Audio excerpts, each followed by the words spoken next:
अस्सलाम वालेकुम नाज़रीन पाकिस्तान कहानी की 17वीं किस्त आप देख रहे हैं। क्या बेनज़ीर भुट्टो ने सिखों की फहरिस्तें भारत को दे दी थीं? बेनज़ीर भुट्टो और राजीव गांधी में क्या खुफिया मायदा तय पाया था? मिस्टर MNAYT पाकिस्तान की कहानी में यही बताने जा रहे हैं। 1988 में भारतीय पंजाब में खालिस्तान की तहरीक जो बन पड़ी। इस तहरीक का मकसद भारतीय पंजाब को सिखों का अलहदा मुल्क बनाना था। दूसरी तरफ मकबूजा कश्मीर में भी तहरीक आज़ादी जोरों पर थी।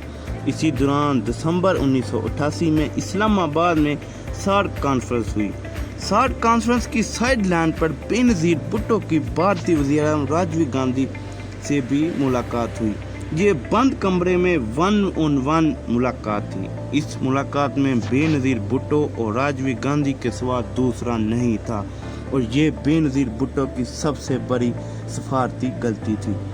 वो इसलिए कि वज़ीर-ए-आज़म की कोई मुलाकात ज़ाती नहीं होती। वो अवाम के नुमाइंदे के तौर पर रियासती मुलाजमीन की मौजूदगी में आलमी मामला तय करता है, ताकि सनद रहे और अवाम के सामने रिकॉर्ड का हिस्सा भी रह सके। रियासती ज़ब्त कार से हट कर की गई मुलाकात और गुफ्तगू का कोई गवाह नहीं था, इसलिए अफवाहें का जन्म लेना फितरी बात थी। सो इस मुलाकात के हवाले से कोई भी फैसला बराह रास्त सामने नहीं आया, बल्कि अखबारात में ज़राए से छपने वाली खबरें ही हालात का रूह मुतय्यन करती रहीं।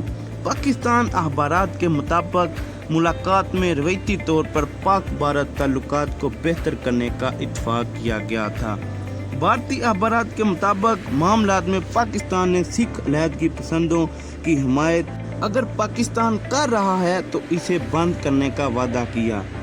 जवाबन राजीव गांधी ने सियाचिन से भारतीय फौज की वापसी का अहद किया। मुलाकात की ये अंदरूनी कहानी बेनज़ीर भुट्टो और राजीव गांधी के दोस्तों की ज़ुबानी पाक भारत अखबारात में छपती रही, जिसकी राजीव गांधी या बेनज़ीर भुट्टो ने खुद कभी तस्दीक नहीं की। अलबत्ता जो वाक़यात हुए वो कुछ इस तरह थे। राजीव गांधी भारत वापस गए तो कुछ देर बाद वज़ीर दाखिला इत्ज़ाज़ुल हसन भी भारत के दौरे पर गए। जब वो वापस आए तो भारत में सिखों की गिरफ्तारियां और हलाकतें शुरू हो गईं। इस मरहल पर यह बात फैली कि इत्ज़ाज़ुल हसन ने भारत को सिख अलहदगी पसंदों की फहरिस्तें दे दी हैं। इस दौरान भारतीय वज़ीर दाखिला बूटा सिंह का एक इतराफ़ भी पाकिस्तानी अखबारात में छपा, जिसने सिख अलहदगी पसंदों की हिमायत को ख़त्म करने के तआसुर को तक़ियत दी। इन्होंने पाकिस्तान पर कश्मीर की ट्रेनिंग का इल्ज़ाम लगाया, लेकिन साथ ही ये भी इतराफ़ किया कि पाकिस्तान ने खालिस्तान तहरीक से जो ला तलकी का वायदा किया था इसे पूरा किया। भारत से चले जाने वाले सिख क्या कहते हैं, जरा सुनिए। पर ਇਹਦੇ 'ਚ ਕੋਈ ਸ਼ੱਕ ਨਹੀਂ ਹੈ ਕਿ ਬੇਨਜ਼ੀਰ ਭੁੱਟੋ ਨੇ ਉਸ ਪੀਰੀਅਡ ਦੇ ਵਿੱਚ ਇਸ ਕਿਸਮ ਦਾ ਰੋਲ ਅਦਾ ਕੀਤਾ ਹੈ ਜਿਹਨੇ ਖਾਲਿਸਤਾਨ ਦੀ ਲਹਿਰ ਦਾ ਨੁਕਸਾਨ ਪਹੁੰਚਾਇਆ। सार्क कॉन्फ्रेंस मुलाकात के बाद कई बार अखबारात में ऐसी खबरें छपी जिनमें पाकिस्तान ने भारतीय वज़ीर-ए-आज़म से मुतालबा किया कि वो सियाचिन से भारतीय फौज वापस बुलाएं, लेकिन राजीव गांधी और भारतीय डिप्लोमेट्स अलानिया किसी ऐसे वादे से इनकार करते रहे। इस मुलाकात के चंद माह बाद जुलाई 1979 में राजीव गांधी खसूसी दौरे पर पाकिस्तान आए। टाइम्स ऑफ इंडिया के मुताबिक बेनज़ीर भुट्टो ने राजीव गांधी से सियाचिन वाला वादा पूरा न करने पर शिकवा किया। भारतीय वज़ीर-ए-आज़म ने जवाबन कहा कि इंडियन मिलिट्री एस्टेब्लिशमेंट सियाचिन खाली करने पर अभी तैयार नहीं है, अलबत्ता इंतखाबात के बाद वो अपना वादा पूरा कर सकेंगे। लेकिन 1989 के भारतीय इंतखाबात के बाद राजीव गांधी वज़ीर-ए-आज़म ना बन सके और ये वादा ही रहा। खालिस्तान तहरीक की फहरिस्तें की कहानी आज भी दोहराई जाती है। ये इल्ज़ाम एक स्ट्रिंगल मज़ाइल की तरह पीपल्स पार्टी का पीछा करता है। इस इल्ज़ाम के बारे में इस दौर के वज़ीर दाखिला इत्ज़ाज़ हसन कुछ यूँ वज़ाहत करते रहे। तो लिस्टें मैंने दी होती और मैं बार बार कह चुका हूँ कि अगर मुझे फांसी हो गई होती, कोई सिविलियन अगर ISI की किसी लिस्ट उसके हाथ में आ जाए, नंबर 1, नंबर 2 फिर वो इंडिया को दे आए, और इतने आर्मी चीफ्स आए, इतने DG ISIs आए जिन्होंने मतलब, और मैं कहता रहा कि मेरा ट्रायल करो। जनरल हमीद गुल, जिन्हें बेनज़ीर ने DGISI के ओहदे से हटाया था और इन्हें पीपल्स पार्टी का नजरियाती मुखालिफ समझा जाता था, इन्होंने भी दो टोक अल्फाज में ऐसे किसी फहरिस्त की मौजूदगी से इनकार किया था। जब बहुत कारनेज हुआ दिल्ली के अंदर सिखों का और इंदिरा गांधी के कत्ल के बाद, तो वो तकरीबन 6,500 सिख भाग के पाकिस्तान आ गए थे बॉर्डर क्रॉस कर। अच्छा। खुले थे उस वक्त, ये बाउंड्री नहीं लगी थी। चुनाचे उनको फिर हमने जेलों में लोकेट किया, तो वहां से कोई 1100 की लिस्ट थी जो मिनिस्ट्री ऑफ इंटीरियर से कहा गया कि जरा इन लोगों को, तो वो 1100 की लिस्ट थी, बस वो नहीं हमारे नहीं एजेंट थे, लेकिन उन्होंने जाके मारना शुरू कर दिया बाद में। और बड़ी मुश्किल यह है कि पाकिस्तान हमेशा ही जो है ना अजीबोगरीब हरकत कर डालता है। और बेनज़ीर का तो वो आपने फेमस जुमला सुना ही होगा कि अगर मैं मदद ना करती भारत की तो खालिस्तान की मूवमेंट कभी भी ख़त्म नहीं हो सकती थी।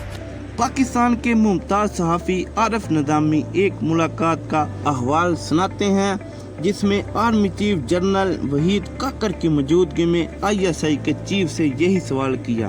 थे उस वक्त आर्मी चीफ, उन्होंने कुछ एडिटरों को, मालकान को एक हाई लेवल ब्रीफिंग लंच पे बुलाया। उसमें उनके ISI के सरबराह भी थे, जिसका नाम मुझे अभी याद नहीं आ रहा। तो मैंने उनसे पूछा कि आया इस इल्ज़ाम में कुछ सदाकत है, क्योंकि अक्सर ये एतजाज़ असम पर इल्ज़ाम लगाने की कोशिश किया। उन्होंने कहा ऐसी लिस्टों का कोई वजूद ही नहीं था जो हैंड ओवर की हुई। तो ये भी एक डिसइंफॉर्मेशन है जो इन्होंने खुद पैदा की हुई है। पाकिस्तान की 21, 14 और 15 में हम आपको पीपल्स पार्टी और JIJ के इंतखाबी लड़ाई की दिलचस्प कहानी दिखा चुके हैं, जिसमें आपने देखा था कि दोनों जमातों ने इस इंतखाबी लड़ाई से ज़्यादा इस्लाम और कुफर की लड़ाई जैसा बना डाला था। आज हम आपको दिखाते हैं कि ये लड़ाई इंतखाबात के बाद भी कैसे जारी थी। जब बेनज़ीर भुट्टो वज़ीर आज़म थी तो इन पर दाएं बाजू का दबाव था कि पाकिस्तान में इस्लामी निज़ाम हुकूमत राइज किया जाए। पंजाब में नवाज शरीफ वज़ीर आला थे। इन्होंने बेनज़ीर को जज करने और दाएं बाजू के वोटर्स को खुश करने के लिए मई 1979 में पंजाब में इस्लामी निज़ाम नाफिज करने का ऐलान किया गया। लाजमी नाज़रा कुरान हुफ्ज़ा के लिए हर सतह पर मुफ्त तालीम और क़याम सलात के लिए इक़दामात किए जाने लगे। नवाज शरीफ के मुताबिक वो ये सब कुछ माशरे की इस्लाह के लिए कर रहे थे ताकि कई रियासतें भटक कर सेकुलर ना हो जाएं। 1990 में पाकिस्तान के अदारे स्पार्को ने बदर अव्वल के नाम से सैटेलाइट भी हवा में छोड़ा, जो किसी भी इस्लामी मुल्क का पहला सैटेलाइट था। बदर अव्वल हर 58 मिनट में ज़मीन के गिर्द एक चक्कर मुकम्मल करता था। इन्हीं दिनों मुल्तान में टेस्ट ट्यूब बेबी की पैदाइश अखबारात की शेख सुरही बनी।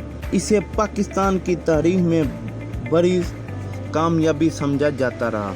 मज़ाई और एटमी प्रोग्राम में भी इसी दौर में बहुत तेज़ी से आगे बढ़ा। उस वक्त की ये हकीकत भी वाज़ेह रहनी चाहिए कि बेनज़ीर भुट्टो और नवाज शरीफ एक दूसरे के सख्त खिलाफ बयानात देते थे और भरपूर मुखालफत करते थे, लेकिन एटमी और मज़ाई प्रोग्राम में दोनों यकजां थे।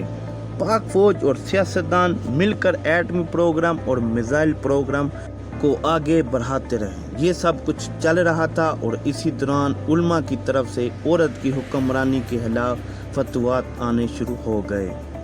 इधर बेनज़ीर के शोहर असफ अली ज़रदारी की करप्शन की कहानियाँ भी ज़बान ज़ब-ए-आन होने लगी। इन पर सरकारी मंसूबों के केक बैकअप्स के इल्ज़ाम लगे और इन्हें मिस्टर 10% का नाम दे दिया गया। इस तमाम खिंचोतानी के बावजूद पीपल्स पार्टी की हुकूमत कायम थी, लेकिन फिर इनके हाथों सानहा हो गया। ये साना ऊँट की कमर पर आखिरी तिनका साबित हुआ। ये आखिरी तिनका क्या था? सिंध से आने वाली कौन सी खबरें थी जिनकी वजह से लोगों ने अखबारात खरीदना छोड़ दी? तारीख का कौन सा ऐसा ऑपरेशन था जिसे आधी रात का ऑपरेशन या मिडनाइट ऑपरेशन का नाम कहा जाता है? ये सब हम आपको बताएंगे अगली किस्त में। अगली किस्त देखने के लिए हमारे चैनल को सब्सक्राइब करें, बेल आइकन को ज़रूर प्रेस करें, लाइक कमेंट और शेयर ज़रूर करें। इसी सूरत ये सिलसिला जारी रहेगा और हम बेहतर से बेहतर बनाते चले जाएंगे। इजाज़त दीजिएगा, मिलते हैं अगली किस्त में। अल्लाह हाफिज़।